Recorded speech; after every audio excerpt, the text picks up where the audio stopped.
Welcome everybody, welcome all our Torah Anytime viewers. We're learning tonight Leilui Nishmat, Miriam Bat Bracha. We are continuing with our the story on Ruth. Ruth, this is going to be the second class. This is also hopefully going to be the last and the final part. So we'll try to wrap up the whole story today. We're going to try to, besides going through the story at the end, I want to bring out some points as to why we read Ruth on Shavuot as opposed to, on a different time. Okay, so just a quick recap on what we did last time we were here. We spoke about that there was a famine in Israel, there was a famine in Eretz Israel, and Elimelech and Naomi and their two sons, Machlon and Kilion, and Naomi's expecting baby, all left Israel and they went to Moab. Because of that, God got very upset. God punished them. Elimelech died, Machlon and Kilion died, and they were left with Naomi and her two daughter-in-laws, is Ruth and Orpah. Orpah decided, and when Naomi decided she's going to go back to Israel, Orpah decided it's not from her. She went back. And we said out of that night there was a big promiscuity, and that's when how Ruth was born. Then we have Ruth came in back with Naomi, and she started the conversion process. Now, while she was, in Eretz Israel, they needed food, they needed money. How are they going to get anything? So what they did was that they went to the fields, and that's where they picked up the lekach kicha and peah, whatever the foods that they would poor people out to pick up. That's where she picked up. Now Boaz came. And he came to the field, the owner of the field came to the field and he says, something's different over here. Something doesn't feel right. Something is different. There's something, I says, Hashem ilachem, there's something spiritual over here. I see the divine presence. What's going on over here? And it turns out, who was there different than every other time? Ruth was there. Ruth stuck out. Now, why did she stick out? It wasn't because she was wearing high heels and she dressed to kill and that's why she was sticking out. It wasn't because she was most beautiful, which she was very beautiful. But rather it says that she stuck out because of the fact that she was modest. Boaz saw how even when she bent down, she sort of curtsied to bend down. She didn't bend down so that anything would chas v'shalom come up. So something was different about her, and what stuck out was the fact of her modesty. So Boaz called over and he said, listen, he says he realized who she was, that she comes from Naomi, which is his relative, and as well as the deceased brothers, the deceased husband, and the deceased father, which was Machlon and Kilion, as well as Elimelech was close family of his. He says, from now on, he goes to Ruth, he says, you're going to come and you're going to dine with me in the midday meals in the field. I don't want you to dine with those, you're going to come with me. So this sort of was the first point in the story where Ruth suddenly sees a light of hope. Until now it was like bad. And all of a sudden now it's like, okay, hold on, look, I just got invited to a wealthy, most spiritual man in Israel, Boaz, right? And we said also Boaz, you look in Tanakh, is known as Iftzan. Iftzan we said is Av Letzion. Av Letzon is the father of the flock. That's how, so if you go look in Tanakh, he's noted as that. Okay, so this is where we're up to. So Ruth goes and she has this meal together with Boaz and all his, everybody that was in his household. Now, she made it very important, very clear that when she's sitting down with the meal, she's not sitting amongst everybody else. She sat in the corner. She took modesty to the real level. Like she put it where it's supposed to be. She's like, I'm not going to sit with everybody. It's it's immodest. Either I'm going to sit in the corner, I'm going to sit on the side over there, and that's how. Finished eating, the generally how it works is that everybody gets up after that. It was like think of it like they had to walk off during labor work, which is in the field, to decide to eat. So now when everybody goes and finishes eating, they got to walk back. Everyone walks back as a group. So she thought that was immodest, and she knew it was immodest that everyone walked back together, everyone's chit-chatting. to she's decided she's going to go back earlier. So as soon as she finished eating, she got up from the table and she left. By the way, this sort of, this agreement that they had that she was eating at his table and she was back in the fields went on for approximately 3.5 months before we see the wedding, the marriage ceremony took place. So this went on for about 3.5 months. So as she leaves, Boaz calls a team meeting. All his employees over there, he's like, listen. He said, listen, guys, I want it, to make it very easier for Ruth. She's a convert. Yeah, we have to be very nice to converts. There's many things that the Torah says, how important you are to that, how I don't know what the correct word is. Correcting you have to be so polite and good to the converts. So he says, and he goes and he tells them, from now on, I want you to go and sprinkle extra pieces of wheat so that she could go pick up.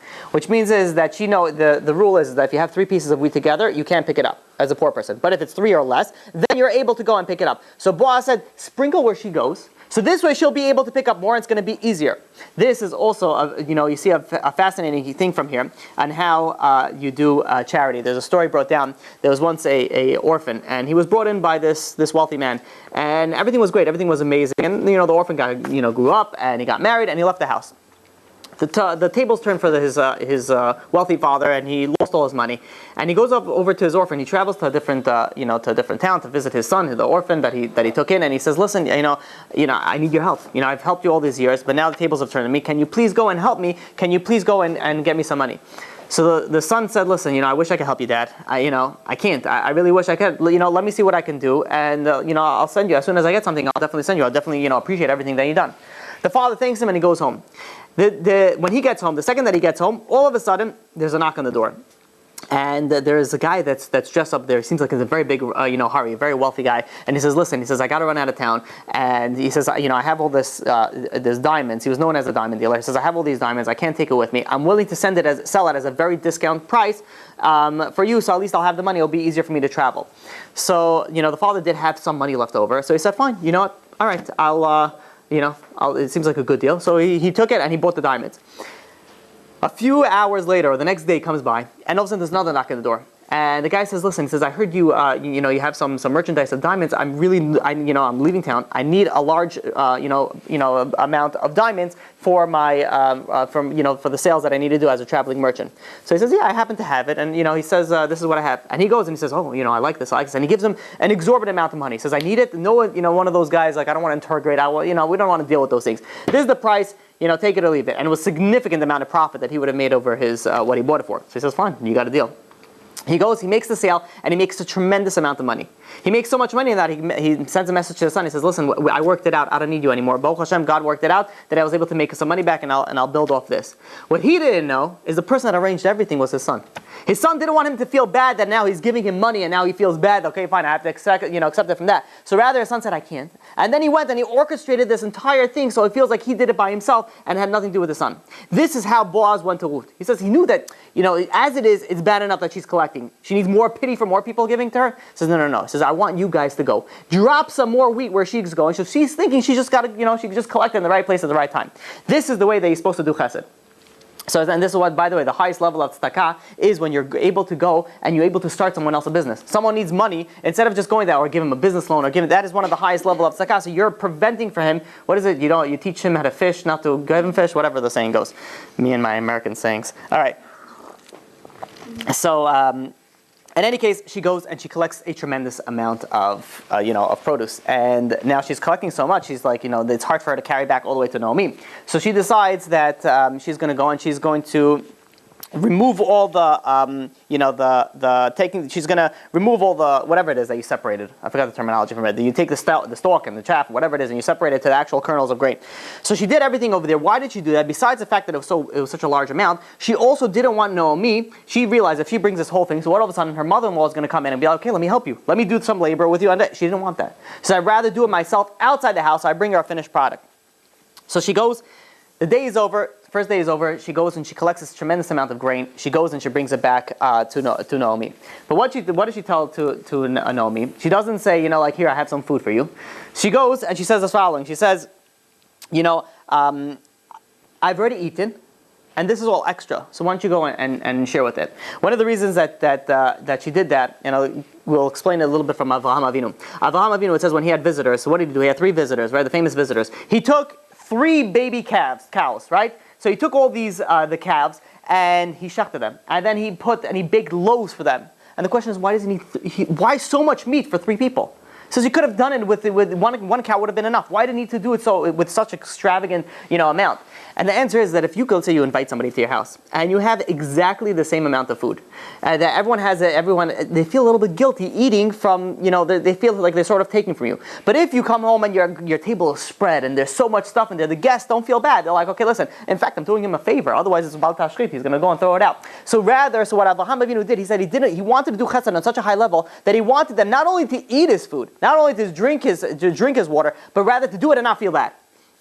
So the same thing, Ruth goes, look at the chesed. Look how much chesed is going around. Like if you picture of this like a FBI board, with a red string, but everything is just chesed. You see, this entire thing is going to be a spider web of chesed. This entire story. So she goes and she gives Naomi food without actually Naomi feeling that she's taking away from Ruth. So she goes and she starts explaining everything that happened, how she got so much. She says, oh, I met Boaz, for the first time, and he was explaining to me the situation. He told me I could go and sit with him, and he's, she was telling on and how, amazing day that was. And then Naomi goes to her and says, maybe he's, in the chesed, hopefully he'll do yibum. Yibum, just to explain what it is, if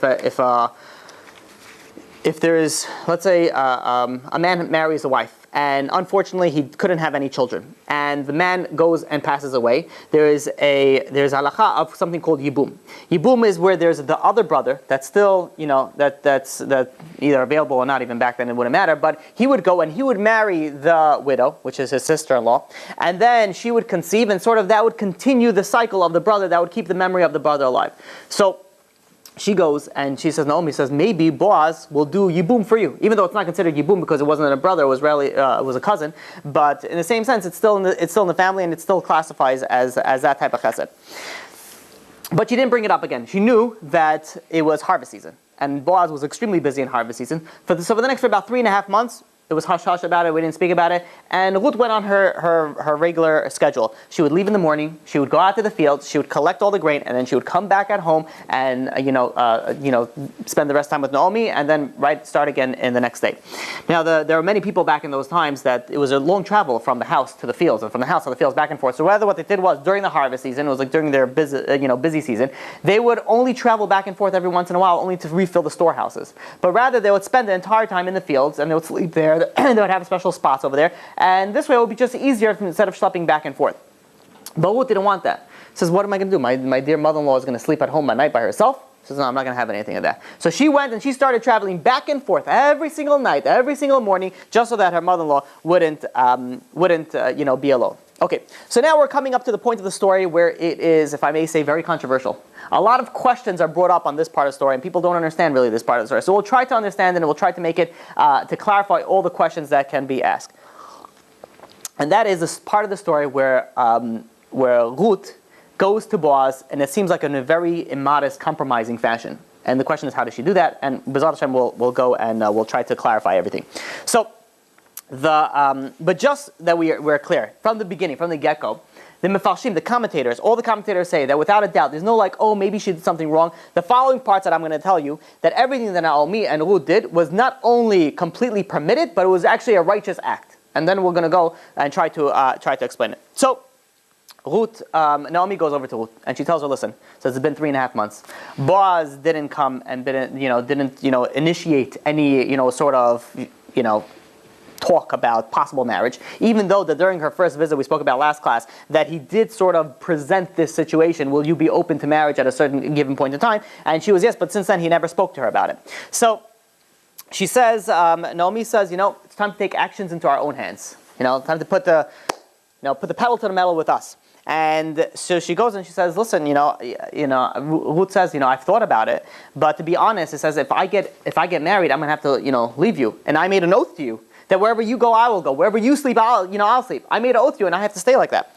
So Naomi goes and tells her, he says, not only you're absolved from your oath to me, but rather, and she calls her over here, she calls her my daughter. And says, rather, my daughter, I want you to get married for me. And why did she specifically say, I'm going so fast, I want to try to get the whole story. So, why did she specifically call her daughter right now? And the reason is because, if you have a daughter-in-law, and the daughter-in-law, the son wasn't able to get married, and sometimes passed away, and didn't have any kids. So when a daughter-in-law goes and gets married, it hurts a little bit the mother of the boy, because it's sort of like, okay, she moved on with life, and that's it. The memory of her son ceased to exist.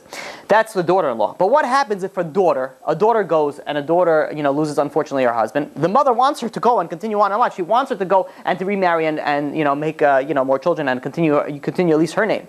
So Naomi doesn't call her daughter-in-law anymore. It says, just like a mother wants her daughter to get married, I want you, my daughter-in-law. You're no longer my daughter-in-law. Now you're like my daughter, and I want you to get married also. And hence you're absolved from your oath. Please go, and we're going to try to go and set this up. So Ruth says, fine. Tell me what I got to do. She says, I'm going to tell you, but it's a little bit unconventional. So she says, all right, go on. so she goes over to her and he says, listen, Naomi goes and says that, Boaz is going to be, sleeping in the fields, in the silos, in the thresh houses. One of the reasons that they slept over there is to protect from thieves, from anybody that we would want to borrow the, there are certain people who says, I would never steal. I believe in the Bible. The Bible says you're not allowed to steal. So some people say, like the Bible says, you never say you can't borrow. Take a DVD player, you give him a VCR, player. You just sort of borrow a few things. But he wanted to make sure no one borrowed anything, so he goes and he slept in the silos. So Naomi goes to Ruth and says, listen, you're going to go to the silos. And he says, don't worry that you're going to be walking there in the night. It's the winnowing season, whatever you want to call it, the time. And it was a sight to see. So everybody used to go there and come there, and this would happen at night, and it wouldn't look suspicious that she's just walking there at night. And when you go over there, he says, you're going to go and you're going to sneak in when Boaz falls asleep. And when he falls asleep, you're going to go and uncover his feet. Now she tells her, it says, but before you go make sure you go to the mikvah. So there's a conflicting opinions of what was the reason that she went to the mikvah. Either it was because she finished her conversion at this point in time, and that was the conversion for the mikvah, or that some say that she converted already since the beginning, since right when she came in, but rather this was to purify herself, to become pure. Then she goes, Naomi says, after you go to the mikvah, you're going to put on perfume, you're going to put on jewelry, you're going to dress up in your Shabbat clothes, and you're going to go to Boaz. So you stop the story right here. Seems like, what's going on over here? Like you have over here this, Tanakh over here. Seems like a little bit of, doesn't seem like it should be over here. So now, Ruth, first of all, switch something around. Naomi told her that when you're, after you go to mikvah, you get dressed and then you go to the field. She says, why do I need to go get dressed up? Only to go into the field, only to go to, so everybody should see me? Rather, she took all her clothes on the side.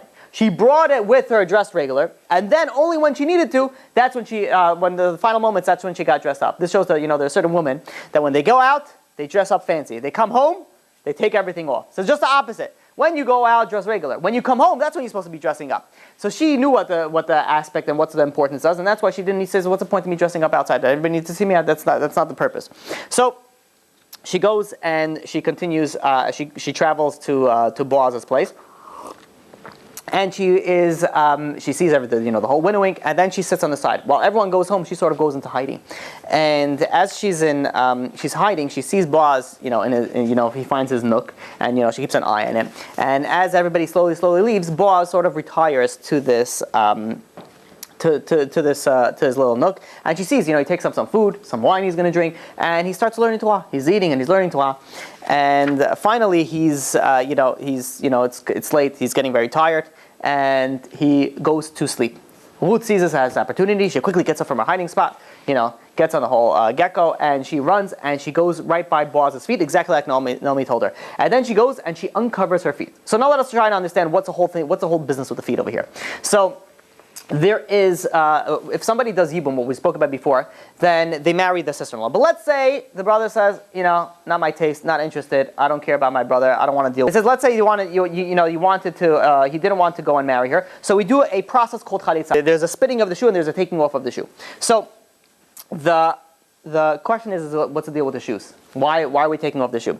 So there is, the idea of the shoe is think about it this way. You have a soul. Now, the majority of the soul is in heaven. The bottom part of the soul, sort of like the foot of the soul, the shoe of the soul, is in your body. That's what it represents. The majority is in heaven. And this is why when you're in a holy place, what you do is you take off your shoes. We see this in Moshe Rabbeinu. When he went to the burning bush, in Shemot, chapter 3, verse 5, it says, you're in a holy place, take off your shoes. We see Yeshua also, in Yeshua chapter 5, verse 15, Yeshua also came to a holy place, he also had to take off his shoes. Kohanim in the Bet HaMikdash, before they take off what? I said shoe, no? Oh. Before the Kohanim, when they come into the Bet Mikdash, what do? They take off their shoes also. What do we see in the Gemara on Yomah, page 77? Also, on Yom Kippur, what do? We take off our shoes. Now, why are we taking off our shoes? What is the whole thing about holiness and taking off our shoes? Because when we know that the body is represented like the foot of the soul. The soul is in the foot of the body. I think that's clear. Now, when we're saying we're taking off the shoe, we're saying forget about the physical part. The body is the shoe. We're taking off the shoe, but when you get into this, forget about the physical part. Focus on the spiritual part. Now, what happens in the spiritual part? That's why the whole essence of taking off your shoes. So what you're saying is when somebody doesn't want to go and do the mitzvah of Yibum, they're sort of saying, okay, you're forgetting about the soul of your brother. Your brother is going to live on, his soul is only going to live on only through what? Through the birth of this union. So that is why we take off the shoe. And over here, Ruth, on behalf of Naomi, said, uncover his feet, sort of as a way to hint to him, hey, are you going to do Yibum or Chalitza? Are you going to, it was sort of a hint, let's get on with the show, let's get, let's get married. Now, there's a question that's asked, why didn't they just ask it straight out? Why didn't they just said, the whole night and then the whole this and then, the whole spiel? And the answer that is given is because they were embarrassed. They were embarrassed to go and to put it out there. So Boaz is going, he's sleeping. All of a sudden comes midnight. What happens midnight for tzaddikim? For regular people, it's when we hit the REM cycle, right? And that's when we get the dreams. We turn over for another 8 hours until God knows when we wake up. But for the righteous people, comes midnight, they wake up. What do they wake up? Right? Not to check the news and not to check their phones, but rather to go and they start, besides either crying for the Bet HaMikdash, but this is before the Bet HaMikdash. This, back then, what they used to do, they would go learn Torah. They would learn Torah in the middle of the night. What do? You rest, you sleep a little bit, then you got to learn. They're going to sleep, 10 hours, so you need to sleep. So he goes, midnight comes, and he wakes up. But he wakes up, he couldn't, he notices there's something at his feet, and he gets really scared. He's like, what's bad? His first thought came in was maybe this is a demon. But then he saw sort of a braid. And he's like, is that a demon? Is that a woman? For some people it's the same. But he says, well, what's going on over here? Is this a demon or a woman? So he goes over to her and he says, what are you? He says, are you a woman? And Ruth is over there and she's like, you can't flip on the light switch and shine your flashlight in your phone, see what's going on over there. So it was very dark. Says, so it was just by verbal communication. So she says, I'm a woman. So he goes over there and he says, are you married? She says, no, I'm not. Then he goes and he asks, are you ritually pure? And she says, I am. Then finally he asks her, who are you? And she says, I'm your maidservant Ruth. So then he asks the most obvious question, which probably would have, for most of us come in the beginning, what you doing here? What's going on? Why are you by my feet? Where's my what's going on? So she goes and she says, I want to, and listen to the language that she used. She goes and she says, I want you to spread your cloak over me, as a sort of a hint to marriage. She didn't even say like that. The spreading of the cloak. One of the reasons when a woman gets married, you take the veil and you cover her, sort of like she's taking. She wanted to ask him to marry her, but she did it in the most tznius, modest way possible. Not as opposed to, I'll give you an example. You have Yosef. Yosef, when he got his test with Eshet Potiphar, and what did she said? She didn't say, let's get married, let's run away. Well, she didn't go like that. She says, no, come and lie with me. Straight to the point. Not interested in anything else. Come and lie to me. As opposed to Ruth, she says, spread your cloak over me. Look at the difference of of the modesty that was going on. So the Boaz, right then, he gets up and he says, he said a few things to her. He said, Buhat Atla Hashem, blessed are you to God. But what he did for the majority of the time is that he went and he started praying. He prayed for two things. Number one, he prayed that he shouldn't succumb to temptation because Ruth is here in the middle of the night, a very beautiful woman. This is the Gadol Adol. This is the most righteous man. And he says, listen, I'm nervous. And it actually says, the Midrashim actually say, that he had very, very strong temptation. At this point in time, even stronger, it says, than Yosef. Why even stronger than Yosef? Because Yosef, it was illegal, even though she went and Eshet Potiphar went and tried to explain to him that it really was legal. The bottom line was illegal. This is my husband's wife. Over here, at this point in time in history, everything was legal. She was a single woman. She was ritually impure. They could have gotten married right then and there. But rather, he says, it's not right. He says, and he went and he started praying to please save me from temptation. We see over here one thing. And if you're overcome by temptation, there's something that you want to do bad, a very, very good option to do is follow Boaz's lead. Start praying. That's number one. Number two, he prayed that nobody should find out about this. He says, what a Chilul Hashem would happen? What happened if people are going to start yapping and talking and be like, oh, well, who we saw coming out of the, silo in the middle of the night? So he says, it's a Chilul Hashem. He says he doesn't want to, he prayed that nobody should see. And this is, by the way, you see what the level is. You see the Tanakh, sometimes you'll say, okay, listen, they had to put it in here. They couldn't hide the fact because, who knows, maybe somebody saw and they will be like, you sort of missed a little piece over there about that whole boss thing. But we see over here that at end up, no one noticed that the whole thing that happened with Ruth. So this whole thing could have gone on, under the rug. But rather, the Torah tells everything the way that it is. And we see the Torah is one thing that's different from the New Testament, from the Quran, from everything else, is that if there is a fault, even though no one's at fault over here, but if there was at fault, people say, the Torah says straight out, he was at fault, even if it's a leader of the generation. Because the Torah tells it exactly what it is. It's the emet. So Boaz goes to her and he says, I know that you are a tzadikah, a virtuous, a righteous woman. So the Mefarshim ask her this. They say, she comes in the middle of the night, a seemingly immodest act. And out of all that, not only does Boaz not criticize her, he gives her a compliment. You did good. Everything was, like I see you're right. So what's going on over here? So the Reb Simcha Zissel of Kalm explains like this. He says, you're not judged by a particular act that you did. You're judged by overall your actions. And he gives an example by looking at Lavan. Lavan goes, he sees Yaakov Avinu. He goes, he runs, he gives him a big hug, gives him a kiss, starts, give him a hug and start doing a little pat down, and the Torah speaks negatively about it. It says, why? He gave him a hug. It says, rather because we know what Lavan's intentions were.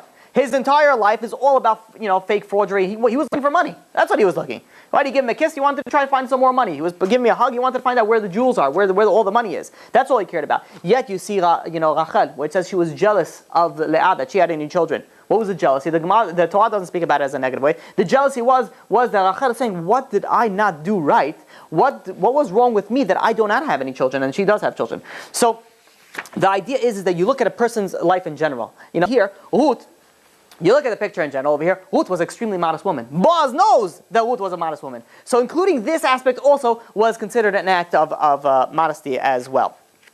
So and that's why the Megillah, right after this part, goes and tells on how her chesed was and how her kindness was and how everything that was that she did was all in respect for her husband and so on and so forth.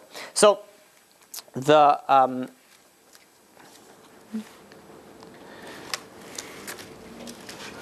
this is what happens when you use the little stickies and you don't. No. Okay. So now the question that I want to even present a little bit more clarity is all nice and dandy that you wanted to go and give a hint to Boaz, but why middle of the night? Why does it have to be in the middle of the night? Such a compromising situation. So the general rule is that Naomi, really the reason why she wanted to do this is Naomi wanted Ruth to show her seriousness in the matter.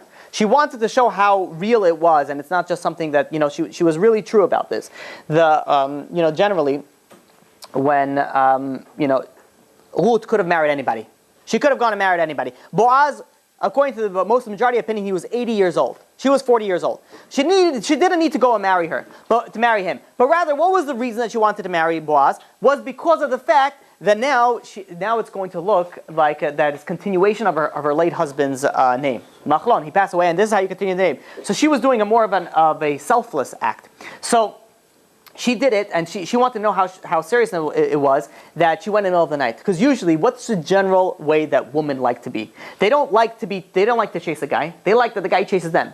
They like to be wooed, and that's why it's very important that a husband always constantly goes and shows how important his wife is in his own eyes. And not to, have his wife go and bring it up and be like, give like hints and be like, show me how important I am. So that's the way that a woman likes to be. Over here, Ruth was compromising all of that. She wasn't going and waiting to Boaz to come to her. Rather, she was going to him to show you the seriousness of it and the sincerity of it was just for the mitzvah, just to continue her name of the late husband. And that's why specifically it was done at night. So Boaz goes. This is we're continuing with the story over here, and Boaz goes and he says, listen, it sounds really good, but, I'm not the next in line to do Yibum. Yibum has to go with the closest relative. I'm not the closest relative. We know that Nachshon had four boys. And so one of them was, Naomi's father. The other one was Elimelech, who Naomi married. And then she also had a brother, he had a brother still alive by the name of Tov. Tov is not mentioned in the Megillah, rather it's known as Ploni Almoni, anonymous. But he that was Tov. So comes Boaz, and he says, listen, we could definitely, work it out for you, but I'm not the one in line. We got to first present the situation to Tov, because he's the one who's next in line. So she says, okay. They finish this conversation. It was middle of the night. So what? She gets up and she's gonna go leave. So Boaz says, where are you going? Says, we're done over here. I'm gonna go out. He says, it's the middle of the night. It's not the middle of the night over here where you just call an Uber from your phone and, pick you up and they'll take you directly home. It's the middle of the night over there where there was no, there's no lights, there was nothing. It was extremely dangerous, not only from the human side, but also from the Mazakim side, from the demon side. So he says, it's not safe for you to go out. He says, rather stay over here until the morning. And we're going to go early in the morning and we'll go out. So she says, fine. They wait up till right away to like in the early morning hours, and they get ready to go. And Boaz tells her, he says, listen, it's people are going to start talking if they see me walk out with a woman so early. Rather, he said, pretend to be a man. She's played this game before. She knows the situation. So she says, fine. And generally how women would carry things is they would put she had a sack. They put the sack on their heads in order to carry it. It says instead of carrying it like that, carry it with your, by your hands in the fashion of the man. And she says, try to imitate the mannerism of a man so it appears to be, a man. And then Boaz goes and he gives her 6 grains. 6 grains he gives her. This is in a, I don't want to call it a symbolism. It's a symbolism that there's going to be 6 righteous people that come out from her. And you remember, this whole time is a series of prophets. This prophecy was very, very prevalent during this time. So, these 6 grains represent the 6 people as follows. It was David, which is going to be her descendant. Chizkiyahu, that's 2. Yoshiyahu, that's 3. There we go. And then you have Hanan, Mishael, and Azariah are all 1. Why are they considered 1? Because they are all part of the same bracha. No, yeah. And then you have Daniel, and then you have Mashiach. That's how the Midrashim bring it down. These are the 6 that it represents in this from the 6 grains. I didn't write the Midrash, I don't know. But that's what it brings down. So, if you look at the Ruth Rabbah, you also look in Sanhedrin. You could also look it up in 93b. In any case, okay, so they go out and, it went fine. Unsmooth, no one saw her. They go and she goes home to Naomi. So Naomi is expecting, she just sent her like, this mission impossible. And all of a sudden, she walks in, she's like, we got a ring on the finger? Like, what's going on? It didn't happen like that, but sort of. So she goes and she says, she tells her the whole story. Says, this is what Boaz says, but we first got to go to Tov, yada, yada. She gives her the whole story. By this time it's daylight. And so Naomi says, fine.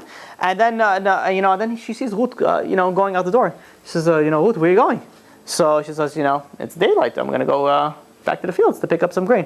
So you kidding me? What do you mean you're going back to the fields? Says you're practically a married woman. Says over here, Boaz said he's going to take care of it. Says you're not in the field anymore. You're going to wait until by today something's going to be taken care of. Rather, let us go to the Sanhedrin. Let us go to the center because something's going to happen today. So they go and Naomi and Ruth get up and they walk towards to where the Sanhedrin convene. And Boaz also walked over. One of the first things that he did, he went right into the Sanhedrin and he told them he figured you have to play very smart on this because this is a Moabite woman. And even though they made the decision even before Ruth already came into the whole picture that a woman from Moab is allowed to intermarry, is allowed to get married if she converts. So the majority of people, it's going to be like, all right, he saw her. He orchestrated this entire thing, and that's why he got married, and that's why this whole thing went out. So what he did was, Boaz went, and he called 10 chachamim, 10 sages, 10 big sages. Called them, no relation to. He has no relation to them, and and now he has to work on the whole scenario, because now Tov is the uncle, is up in line first. So, miraculously, or coincidentally, or which is none of them, because everything is directly from God, Tov just happens to be walking past the Sanhedrin. And Boaz, after he sets everything up, Boaz says, perfect. We need to talk right away, instant. So he says, we have urgent matters to discuss, my dear uncle. So Tov goes in and says, well, what's so urgent? I didn't hear anything. So Tov, which is also known as Ploni Almoni, the anonymous one, he goes in and he says, he goes into the thing and he sees like a whole betin set up, like 10 sages, and he's like, what's going on over here? He says, I wasn't notified anything. I just happened to be walking in the area. What's going on? So he says, this is all about Elimelech's estate. So Tov goes, says, what do you mean? What's going on? So Boaz says, that Elimelech had a estate, and they went over. He passed away, and now his wife has the hands on the deed. And the way that it worked back then is that everybody had their own parts in Eretz Yisrael. The Eretz Yisrael was set up by tribes. So every tribe had its own section in Eretz Yisrael. Now what happens if somebody was poor, and because of insufficient funds, they need to sell the field?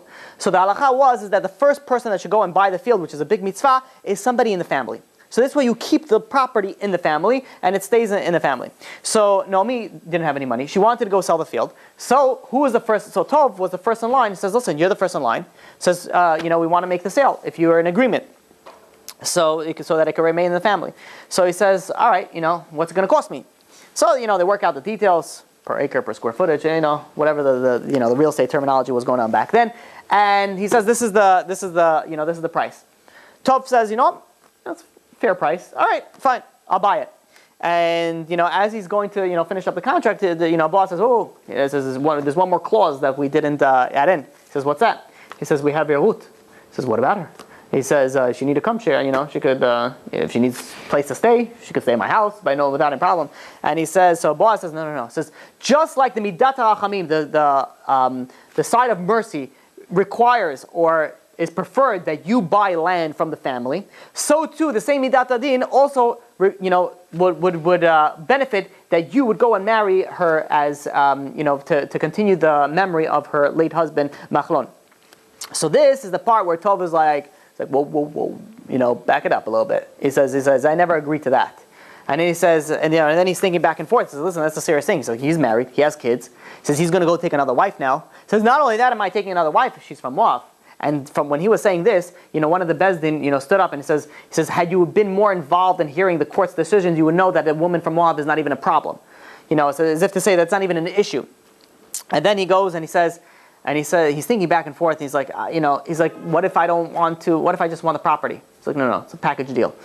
So he's like nervous. He says, listen, it's a serious thing, getting married because of that, continuing the name. I don't know. So Boaz said, listen. He says, if you're not interested, step aside, and the next in line will take your spot. So he says, Tov is like, aren't you the next in line? He says, I am.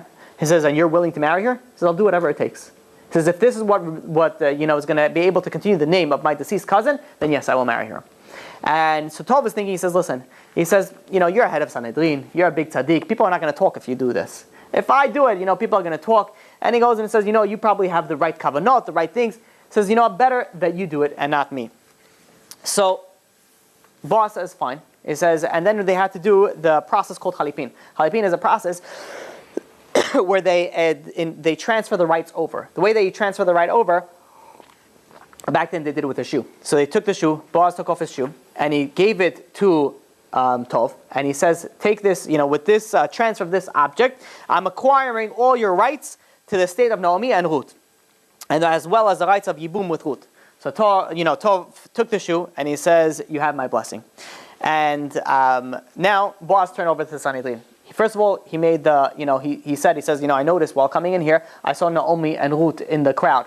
He says, is Naomi here? Please come forward. And Naomi was there, so she comes forward. And right over there, they signed the contract. He says he bought from her the field, and he gave her the amount of money. But then he goes and he says, and if Ruth can come out.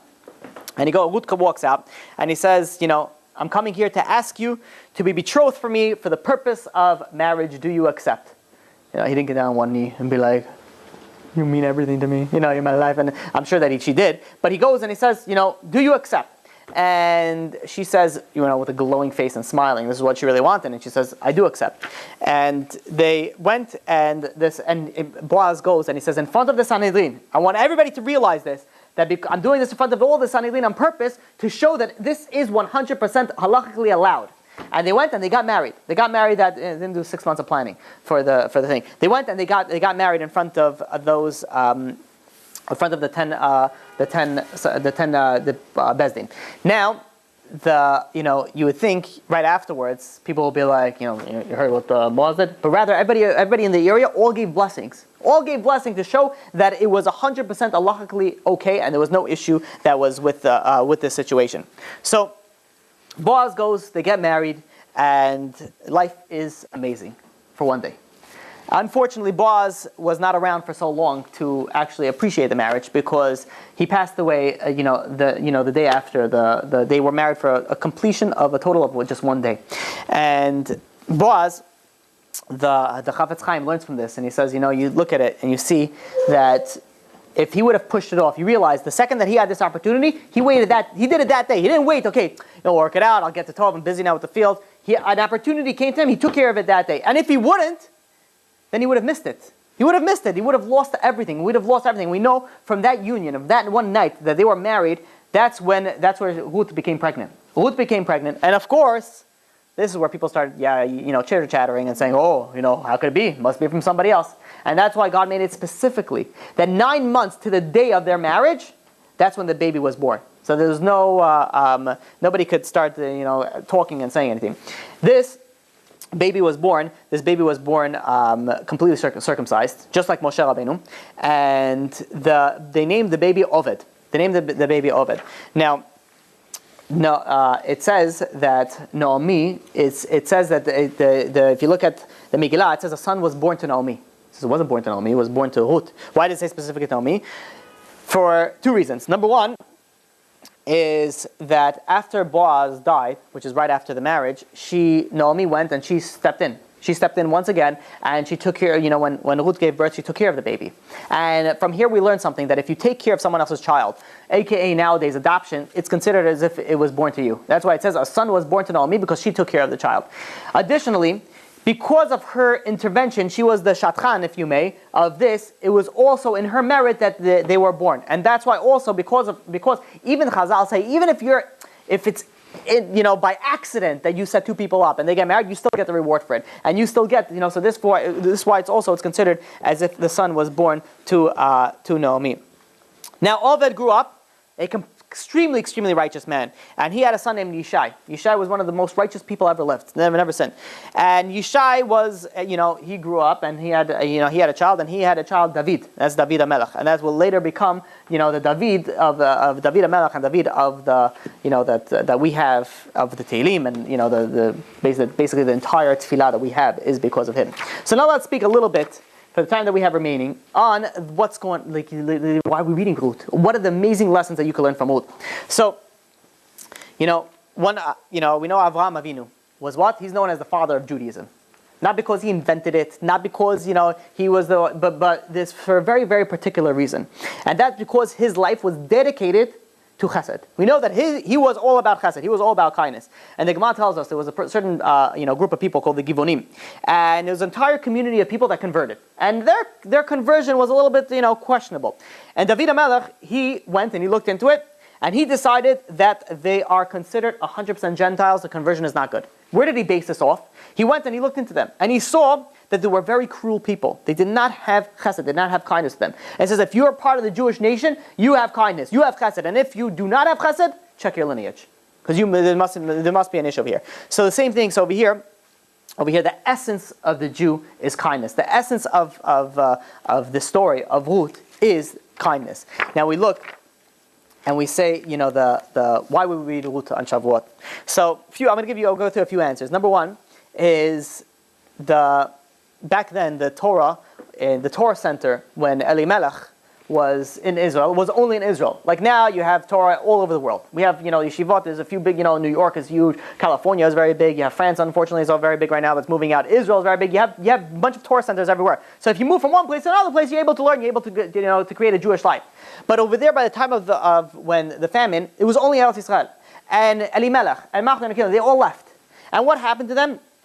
They all perished. They all died. Why? Because you cannot leave a place that there's Torah. You cannot go live in a place that there's not Torah. And this is one lesson. We got the Torah on Shavuot. It says you want to get to Torah, you have to be in a place that there is a Torah. You can't go and start traveling to places that there's no Torah. So, additionally, the essence of Megillat Ruth, the really big foundation of it, is all about chesed. The chesed from Ruth to Naomi, the chesed from Boaz to Ruth. It's like a cycle of chesed. You see over here, we read this specifically on Shavuot to show you the importance of chesed, the fundamental of chesed, and we're soon going to see how chesed is an entire Torah as well.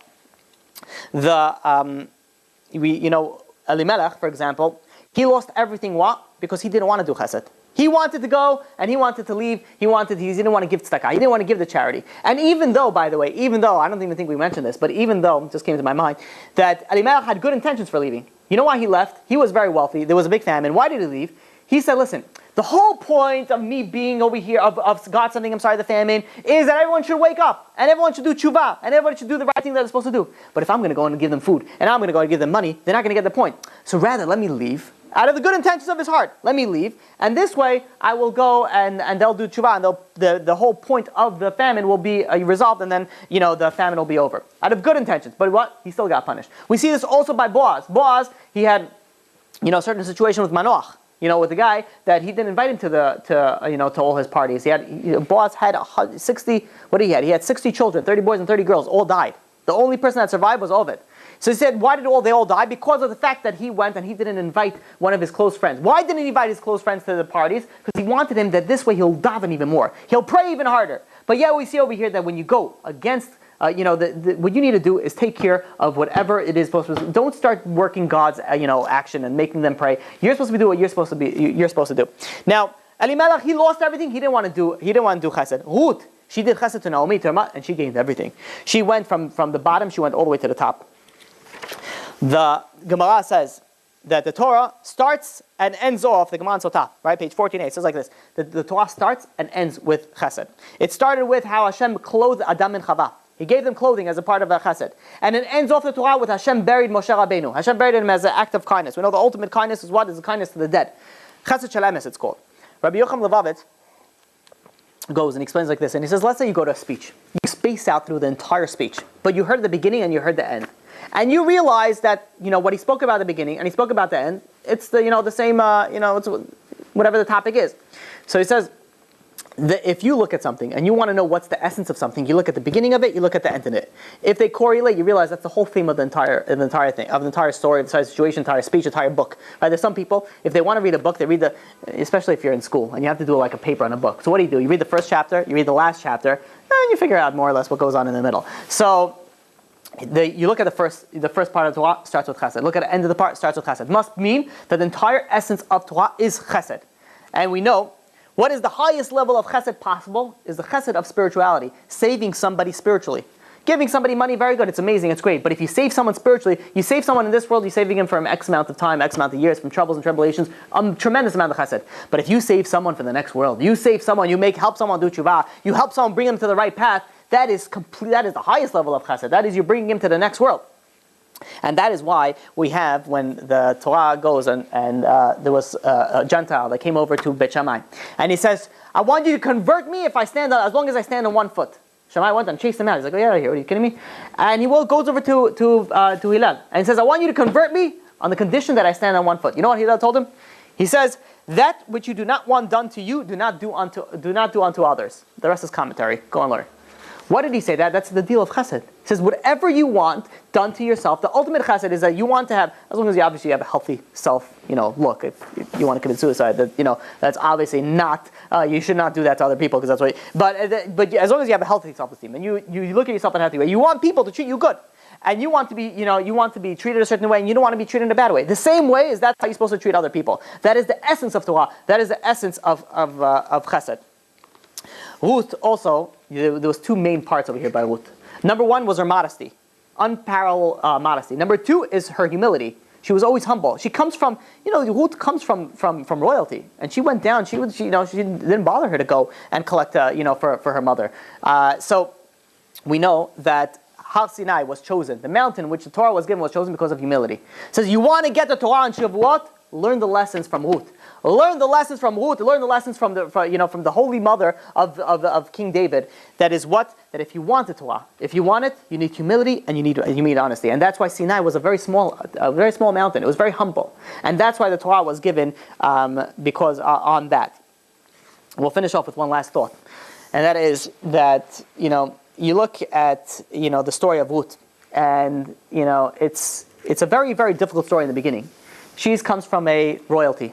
She comes from this, high line of the Moab, kings. And she goes and she marries a Jewish guy. And because of that, her life turns upside down. And she loses all the money. And she loses eventually her husband. And she loses, she separates from her sister. And she goes to a foreign country. And then she's not even treated, she's going and she's collecting for food. Things are not going well for her. And in fact, the Megillah, the Gemara says, Megillat Ruth is the first Sefer in Ketuvim. And the question is asked, Eov was really chronologically before Ruth. We know Eov was the time of Moshe Rabbeinu, and some accredited that Moshe Rabbeinu actually wrote Eov. So why is it that Ruth is first? It should be first Eov and then Ruth. Says the Gemara, it says that the Torah did not want to deal to Eov as a book of suffering. It's a book of punishments. And it says, the story of Eov is very, very much, it says the Torah wanted to start off with start off with the story of Ruth. But, we know, if you read the book of Eov finishes off on top. He gets everything back. He gets his money. He gets his power back. So it says, Ruth has also a very tough beginning. And she also ends off good. So what's the difference in Ruth and Eov? Says the Nachal Yosef, he answers like this, and he says that, the reason why Ruth became what she became was because of what she went through. Everything she went through made her become what she became, which is the mother of the Davidic dynasty. And you think of it like this, a farmer goes and he plants seeds. He's losing a seed every time he puts it in the ground. But is he mourning over the seed? He says, no, I'm going to get so much more greater out of it. So the same thing that, the story of Ruth, it had some difficult parts in it. It had some difficult parts for it, especially for Ruth. It had a very difficult part for it. But at the end, you see it's planting the seed for her to become what she became. And she had to go through everything like that to become what she became, to get the schut. We know, that she was originally not able to have any children. The only person that she would be able to have children with was only with Boaz. Because of everything that she did, because of the chesed that she did, and the blessing that she got from the Omi, and the blessing that Boaz got received also, they were only able to have it. It was only able to happen this way. It wasn't like it could have happened any other way. It only was able to happen this way. And how did this all have to happen? Only because Ruth went through her difficult parts in her life. The Megillah, if you look at it, something fascinating.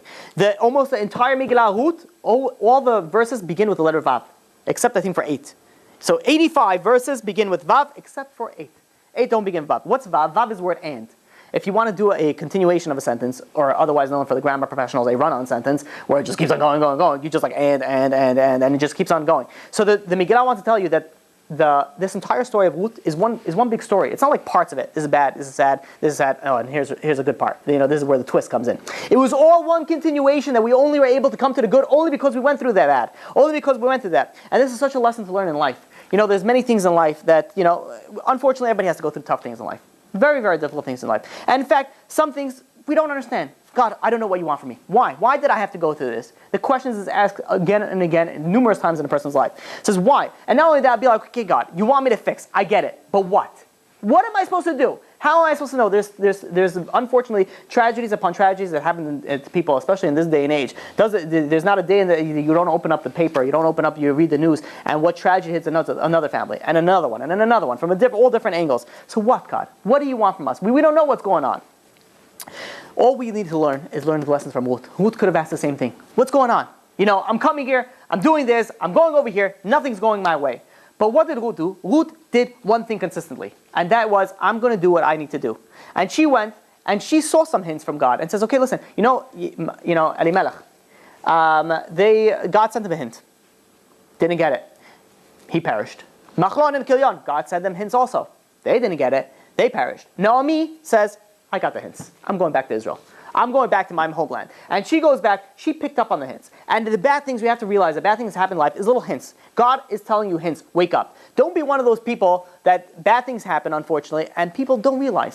People don't realize it. People don't realize it. And then, the saying goes, when it rains, it pours. All of a sudden, more bad things happen. It says you got to wake up early. If you wake up early, then God doesn't need to send you more hints. God doesn't need to do it. All you have to do is follow the lessons of Ruth. Is that no matter what happens, you do what you're supposed to do, and at the end, everything's going to be all right. Not everything's going to be okay. Everything's going to turn out excellent. And this is the lesson that we learn from Ruth. We learn from Ruth that this is so empirical, that not only for Torah, not only that we read it on Shavuot, but how we live our daily life.